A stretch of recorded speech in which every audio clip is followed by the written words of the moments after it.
It started with a headline, bold, accusatory, and impossible to ignore.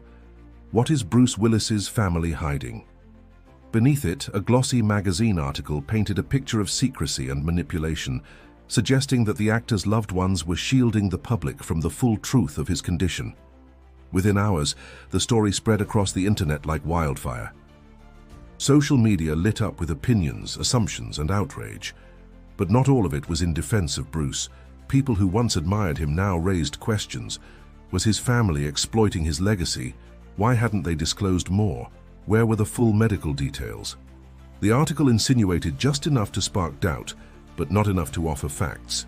And in that vacuum, chaos thrived. Before we go deeper into this emotional whirlwind, don't forget to subscribe to the channel. These are the stories that show us what strength really looks like. For Bruce Willis, life had never been about playing it safe. For decades, he'd captivated the world as a symbol of unshakable courage and charm, John McClane, the everyman hero who always found a way. But behind the characters, there was Bruce the husband, Bruce the father, Bruce the friend, and now Bruce the man navigating a slow, irreversible neurological decline. Diagnosed with frontotemporal dementia, Bruce had stepped away from the spotlight quietly. His family, wife Emma Hemming, daughters Rumer, Scout, Tallulah, Mabel, and Evelyn, had made the painful decision to share parts of his journey publicly, hoping to raise awareness while maintaining dignity. They posted moments of joy, music, and laughter, but they were careful. They knew the line between informing and exposing. The article didn't care about that line. It called their silence strategic, their posts performative, and suggested financial motives. For Emma, the words were knives.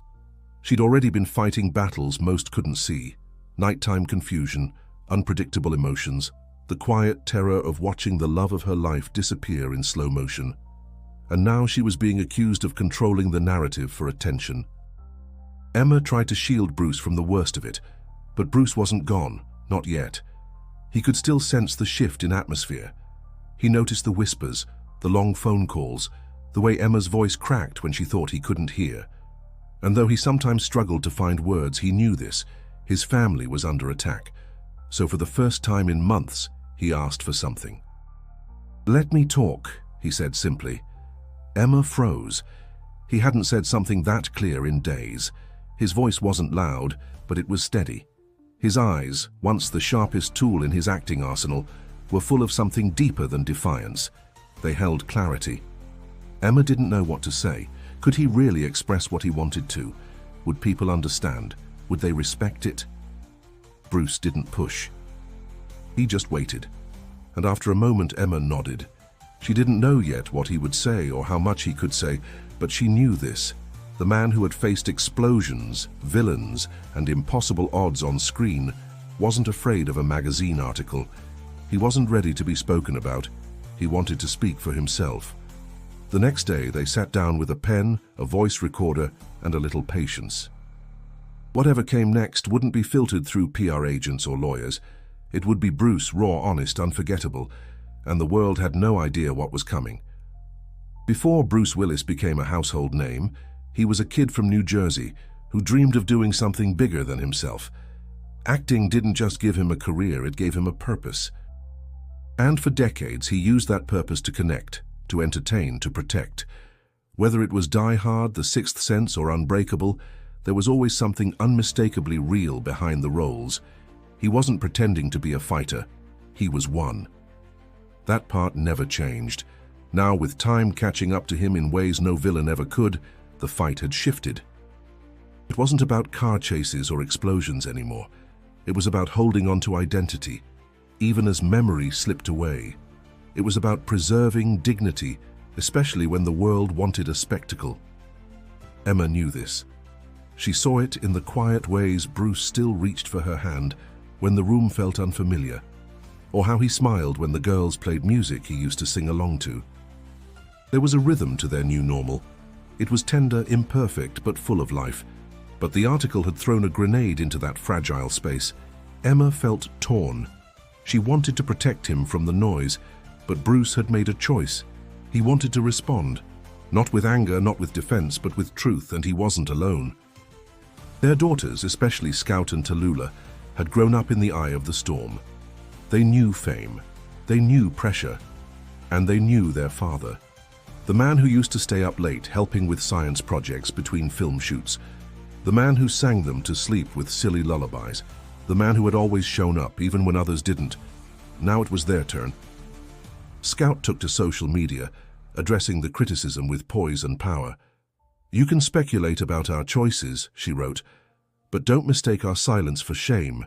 We're living this every day. You're just watching." Tallulah, more fiery, posted a series of photos. Bruce cooking, Bruce laughing, Bruce holding her hand on a walk. No captions, no filters, just moments. Still, the storm raged on. A second journalist, emboldened by the magazine's attention, suggested in an online column that the family was capitalizing on sympathy. They listed brand collaborations, public appearances, and even a dementia awareness fundraiser as opportunistic. It stung, not because it was true, but because it twisted everything they'd done with love into something ugly. And in Hollywood, silence is loud. Former colleagues, producers, and fellow actors stayed quiet. There were no statements of support, no rebuttals. The family felt alone. That night, Emma sat beside Bruce on their porch. The sun was low, casting long shadows across the yard. He seemed tired but calm. His hand rested on hers. "You still want to do this?" she asked. He nodded. She brought out the notes they'd started. Scribbled lines, half sentences, a few recordings. There were gaps, but there was heart. And that was all Bruce ever needed. "We'll finish it together," she whispered. It wasn't going to be polished. It wasn't going to follow media rules, but it would be his.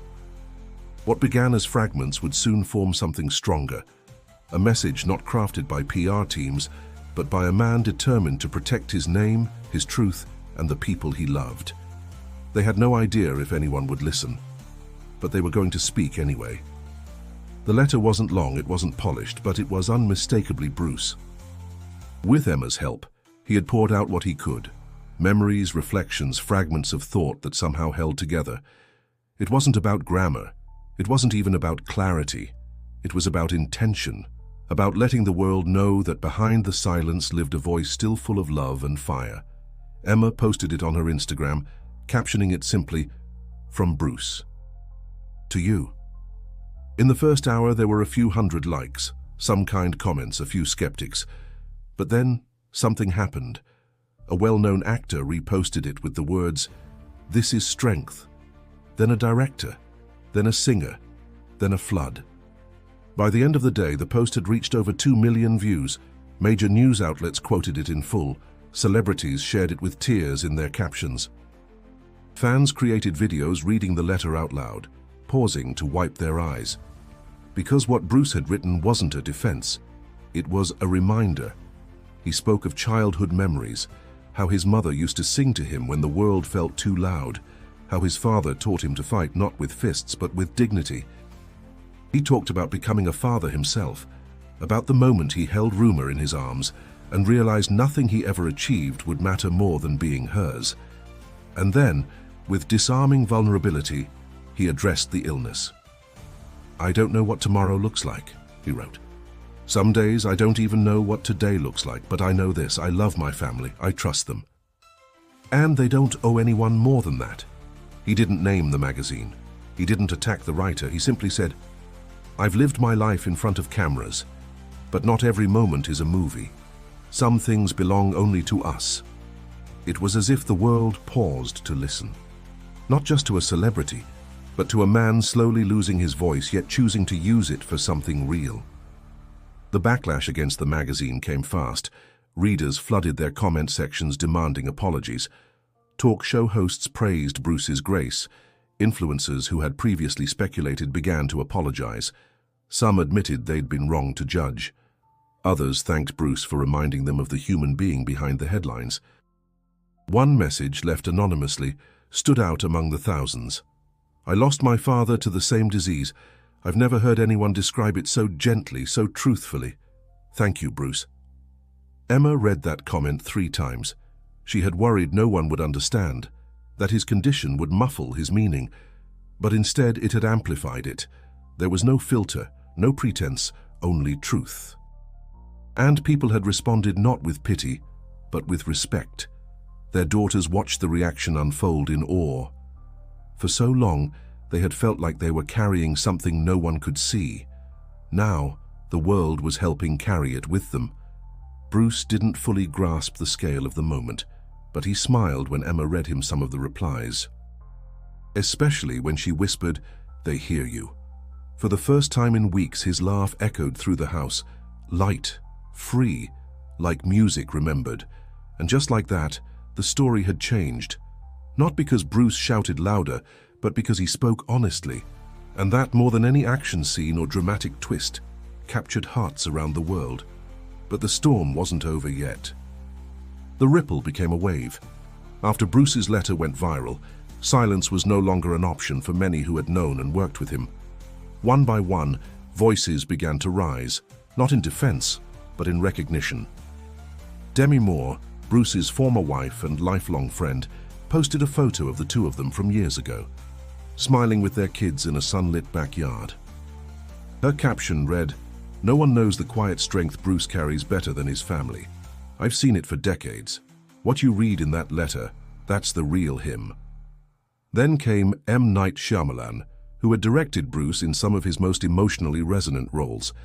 He shared a still from Unbreakable and wrote, "Bruce never needed special effects to be powerful. His strength was always in the silences, the pauses, the weight behind his eyes." I'm honored to have told stories with him.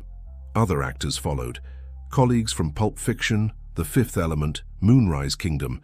They didn't just praise his work, they spoke of his loyalty, his kindness on set, his quiet mentorship.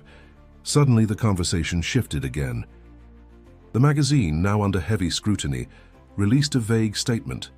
"We stand by our reporting but respect Mr. Willis's response." It wasn't an apology, not really, but it didn't matter anymore. The damage they had hoped to inflict had unraveled in the face of raw human truth. For Emma, the shift felt surreal. She had gone from shielding her husband to watching the world shield them. The noise hadn't stopped, but it had changed.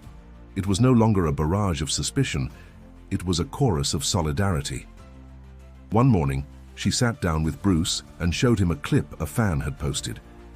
It was a video of a young boy playing piano, dedicating the song to Mr. Willis, the bravest hero I know. Bruce's eyes welled up. He didn't speak. He didn't need to. Then came a decision that hadn't been planned but felt right. Emma posted a short video, just under a minute. Bruce sitting with their granddaughter, his hands resting gently on the keys as she played a soft melody. He wasn't leading, he wasn't performing, he was present. The video didn't say anything, no music credits, no explanation, just a caption, "Still here, still love." It exploded. Not because it was dramatic, but because it was real. It captured the essence of everything the family had been trying to communicate. Life didn't stop because of illness. Beauty still existed in simple, shared moments. People responded not with pity, but with gratitude. They commented about their own families, about fathers and grandfathers who had faced dementia, about how Bruce's presence, his being, gave them strength. The momentum didn't stop there. News programs invited dementia advocates to discuss the power of representation. Articles were written not about Bruce's condition, but about how families adapt, love, and survive together. Conversations that once centered on celebrity gossip now sparked awareness and empathy. For the Willis family, it wasn't a strategy, it was survival. It was truth-telling in the most vulnerable way. And somehow, it was working. Even as Bruce's voice grew quieter, his impact grew louder. But behind the support and recognition, there was still the weight of reality. The days were growing harder. The bright moments came with longer shadows, and for Emma, the strength it took to keep going, especially now, was becoming something both deeply personal and unmistakably visible. What had started as a letter was becoming a movement, but the heart of it remained simple. A family, a man, and a truth the world was finally ready to hear.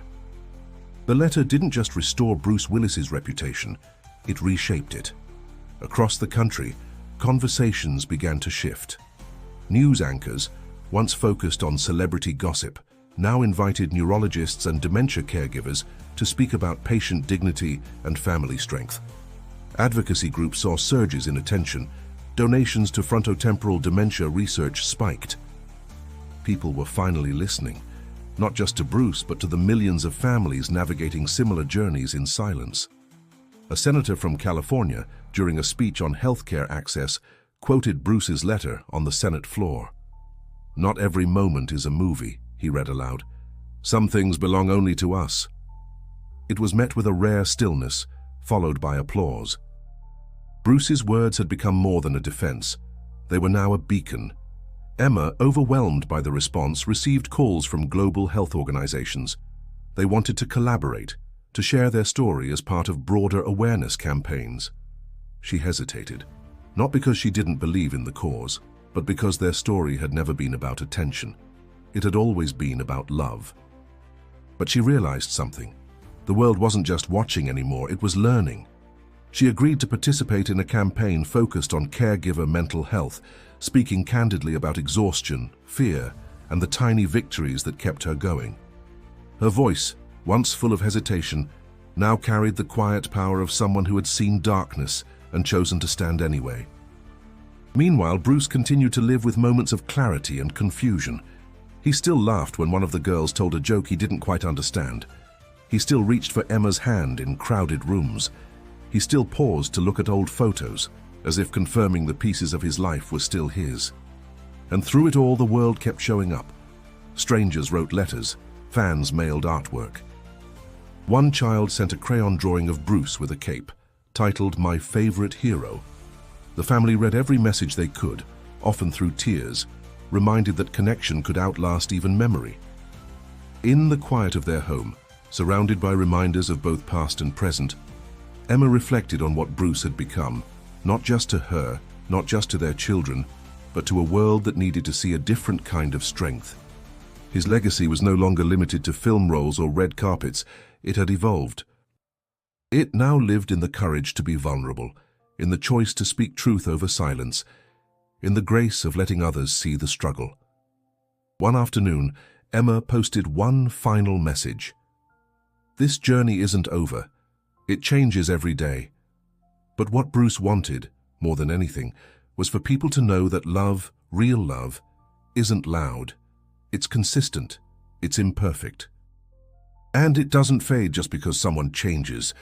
This wasn't about silencing critics. It was about honoring truth. Bruce taught us that. The post closed with a simple image. Bruce holding hands with all 5 of his daughters on a beach at sunset. No filters, no logos, just family. If this story moved you, take a moment to subscribe to the channel. These stories matter, not because they're perfect, but because they're real. And if you want to continue this emotional journey, click the video on screen now for another unforgettable chapter in the lives that shape us. Bruce Willis may not remember every name or every day, but the world will remember him, not just as an actor, but as a man who, even in silence, spoke volumes.